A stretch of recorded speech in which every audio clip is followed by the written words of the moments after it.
Indian Prime Minister Narendra Modi is in Washington now. He was at the United Nations in New York and also led the largest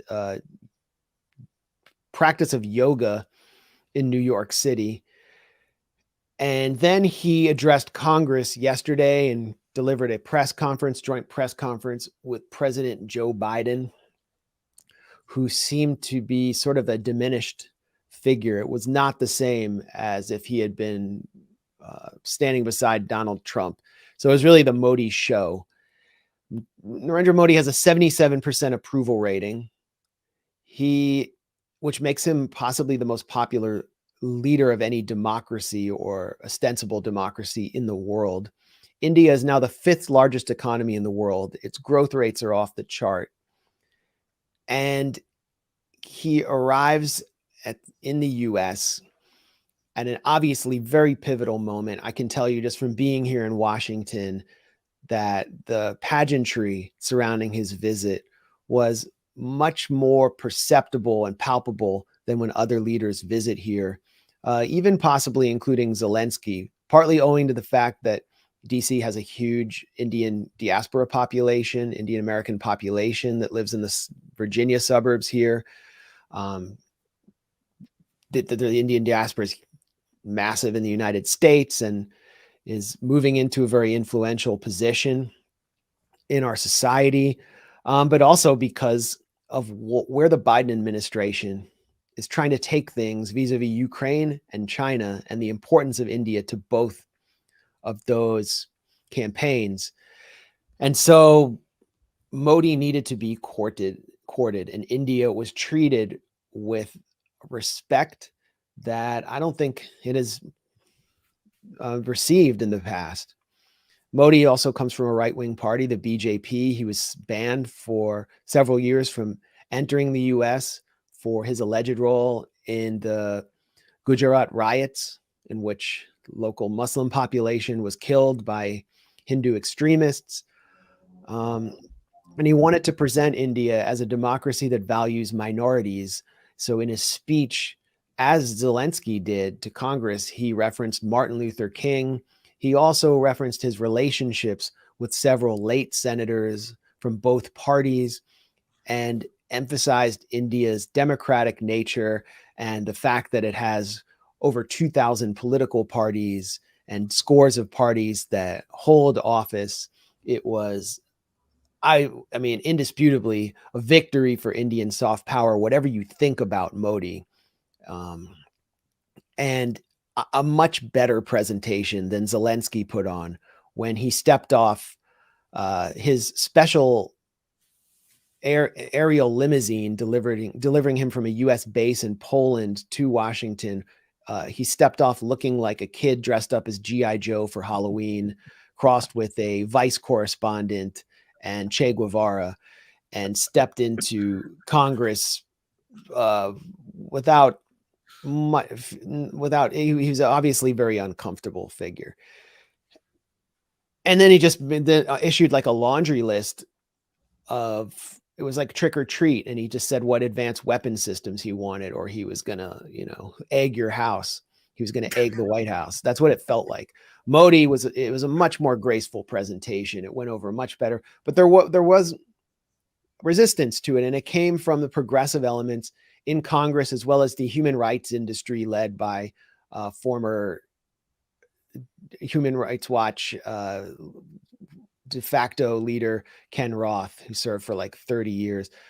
But AOC was among the loudest voices, along with Ilhan Omar, in condemning Biden's meeting with Modi. AOC and progressives to boycott Indian PM Modi's address to Congress, say it's shameful to let him speak. So basically what they want is the U.S. to reject the most popular leader of the most populous nation on the planet with the 5th largest economy on the basis of human rights. Alexandria Ocasio-Cortez is among the Democrats boycotting in protest of India's human rights record. A joint address is among the most prestigious invitations and honors the U.S. Congress. We should not do so for individuals with deeply troubling human rights records, particularly for individuals whom our own State Department has concluded are engaged in systematic human rights abuses of religious minorities and caste-oppressed communities. And Cory Booker joined in. I think the Ilhan Omar boycott was pretty predictable. But Cory Booker joined. Bush, sorry, not Cory Booker. Cory Booker was actually probably there. Cory Bush joined in. Modi has a shameful history of committing human rights abuses, targeting journalists, undermining democracy. I stand in solidarity with communities that have been harmed by Modi. You know, that she's using this language of harm and solidarity. What effect did their boycott have? It had really no effect. It was, as usual, it's like everything else they do in Congress. It's virtue signaling. And Modi does have a human rights record that's troubling. So does Zelensky. So does Joseph Biden.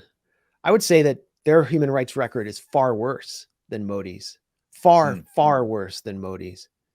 Vladimir Zelensky has banned all opposition media under presidential order. What is Modi accused of? He's always attacked for assaults on press freedom. President Vladimir Zelensky has banned all opposition parties and had his chief rival arrested and roughed up by the Ukrainian SBU, Viktor Medvedchuk. What is Modi accused of? He's accused of his party overseeing some kind of lawfare campaign against Rahul Gandhi. Then there's Biden.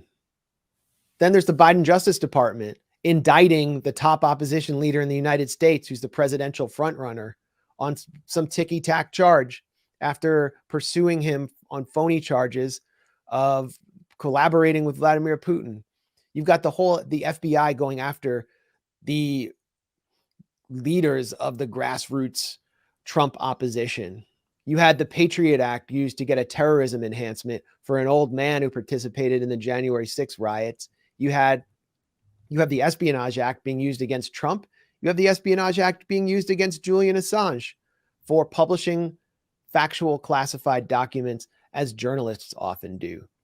So the hypocrisy is just a little bit too extreme here. And what AOC and Cory Bush are effectively doing is playing the role objectively of the more hardline neoconservative elements who are furious with India and Modi, not for human rights abuses or anything like that. That's just actually like background noise. The US doesn't really care about human rights. We all know that. It's for being non-aligned and for maintaining neutrality on Ukraine. This is Reuters 2 days ago. India's Russian oil buying scales new highs in May. India's rising imports of Russian oil hit a record high of close to 2 million barrels a day. That's massive, denting purchases from Iraq and Saudi Arabia, tanker data shows. India is the third largest oil consumer in the world. It buys more than 80% of its oil from overseas, and its refiners have been gorging on Russian oil. And this infuriates the Biden administration. It infuriates everyone who has tried to, in Biden's words, reduce the ruble to rubble. One of the biggest failures of the US in this war has been its failure to scathe in any structural way the Russian economy. And Russia has realized that it doesn't necessarily need the US if it can turn to the two other biggest consumers of oil in the world, China and India. And that brings us to China. India is a member of the Quad group that is essentially a US coalition against China, but it's also the weakest link. And the US wants to bring India in on an anti-China crusade. And in India, obviously, it has a long-standing border dispute with China. Many people in India actually blame the US for the border war that broke out. If India can ease hostilities with China, it's going to extinguish the hopes of any U.S. military or sanctions campaign or decoupling from China. And that was the other objective here. So AOC, Cori Bush, they're objectively playing the role of those who want to weaken India as a non-aligned power. I look at Modi as a leader who represents, while he represents, the fourth industrial revolution, this tech sector, he talked a lot about, central, like digital currency and all of these, all of these agendas that are popular in Davos. That's something that he's always represented. He does represent the Hindutva movement in India. He also represents India's non-aligned tradition, the same tradition that played out at the Bandung conference, and that is coming to bear. And that is what is at the heart of this visit, and which has put the U.S. and India on a collision course as the U.S. seeks to drive the Biden administration, particularly driving towards a military campaign over the Taiwan Strait. There are military drills scheduled around Taiwan, and this is a direct threat to China's national security. So, I mean, I just see the progressive caucus here as kind of like useful idiots. They have no idea what they're doing. And ultimately, it's just virtue signaling. It's just background noise. When it comes to Modi's record, I thought the main allegation against him is that he was blamed for the killing of thousands of Muslims in 2002 when there was violence against them in a state where I think he was the chief minister or the chief security minister. But I agree that this outrage against him, if he was fully subordinate to U.S. interest, there's no way you'd be seeing this level of protests against him inside the U.S. And a good example now is Saudi Arabia. All of a sudden, you have like Senator Richard Blumenthal. Completely. He's calling for that investigation of that Gulf association, which has been acquired by Saudi Arabia. He wants that investigated now, and it's Completely. obvious why. It's because Saudi Arabia is now pursuing an independent path. They've re-engaged with Iran. They made a deal with Iran. They're leading the way in bringing Syria back into the fold after taking part in the U.S.-led dirty war coalition. And now people like Richard Blumenthal are outraged and pretend to care about Saudi Arabia's human rights record. And so I agree when it comes to Modi, there's probably a similar thing going on, that if he was obedient, you wouldn't be hearing about his human rights record.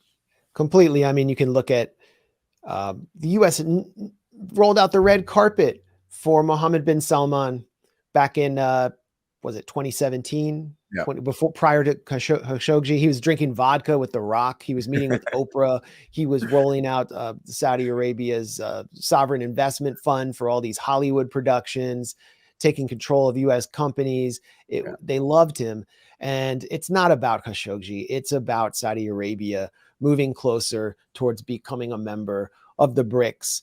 It's about Saudi Arabia welcoming Nicolas Maduro, displaying the Venezuelan flag. And then when Tony Blinken follows on his heels to do damage control, like Harvey Keitel's character in Pulp Fiction, they don't display the U.S. flag. There's no such pageantry. So the Merrick Garland Justice Department is waging lawfare all over the place. PGA Tour informed Department of Justice is officially investigating Saudi Arabia's golf deal. Yeah. I mean, when have they ever done this before? Come on. Don't piss on my head and tell me it's raining.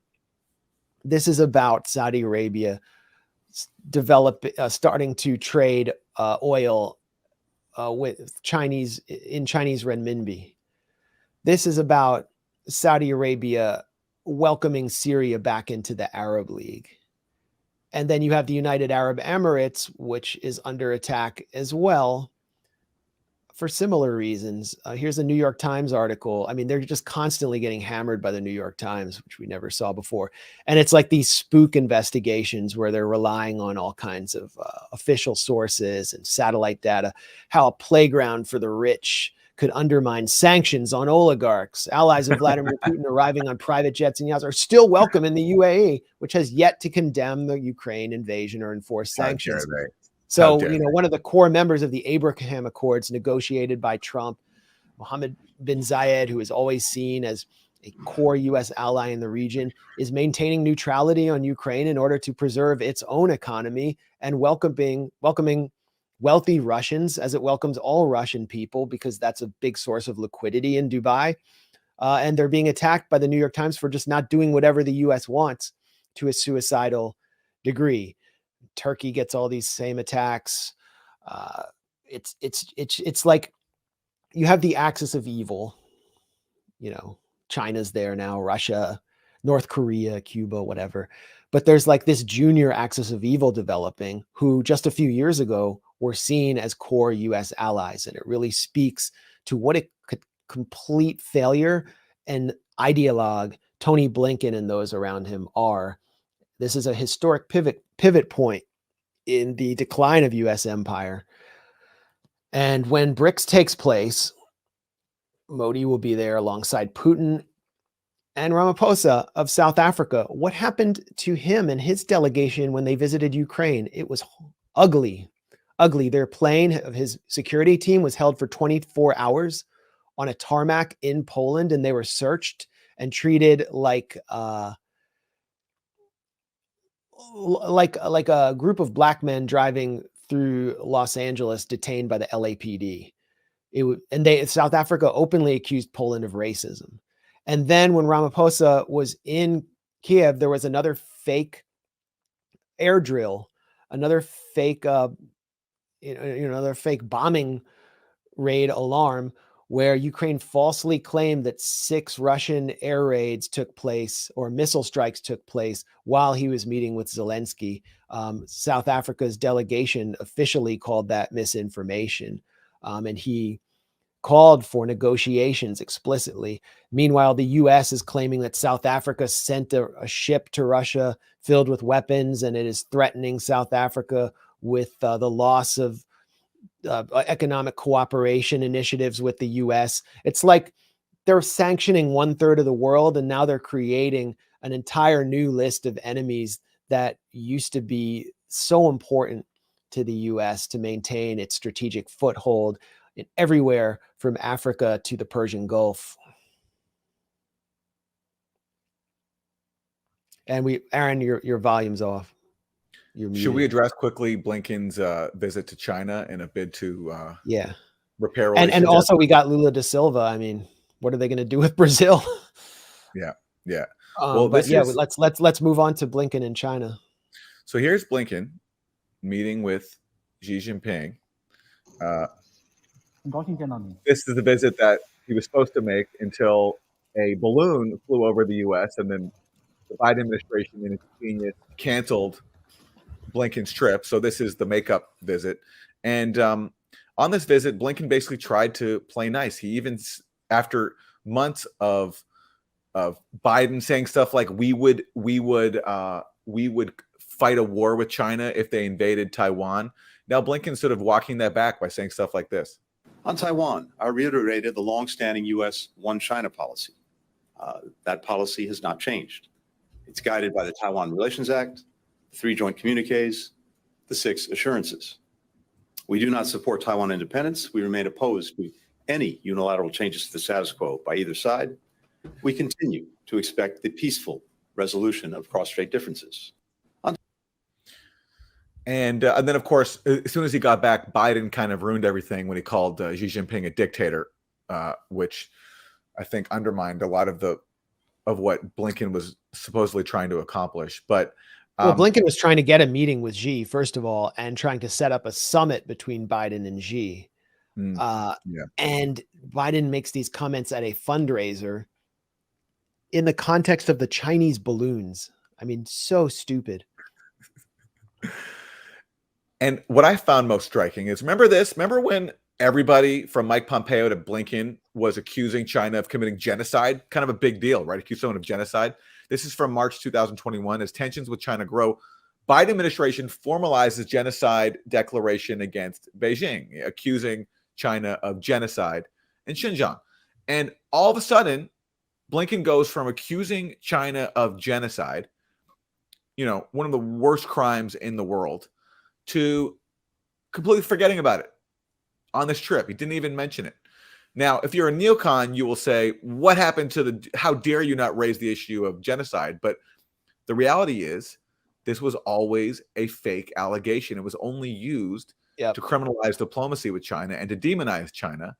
And that's why Blinken parroted Mike Pompeo, who came up with this genocide thing to begin with.